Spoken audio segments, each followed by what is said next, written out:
Assalamualaikum warahmatullahi wabarakatuh mga kapatid sa pananampalatayang Islam. Mayroon po tayong kapatid na nagtanong, sabi niya, Ustad, gusto ko po magsagawa ng salat al-istikhara pero hindi po ako pwede magsagawa ng sala dahil nasa akin po ang bisita ng babae. So ibig sabihin, babae pala ito.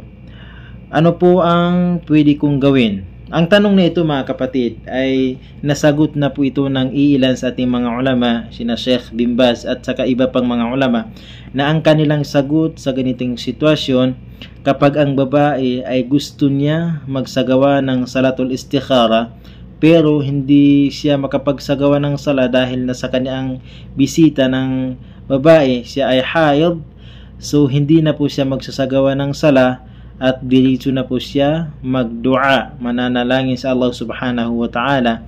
Babanggitin niya ang duaul istikhara, yung Allahumma inni astakhiruka bi'ilmik ila akhirih.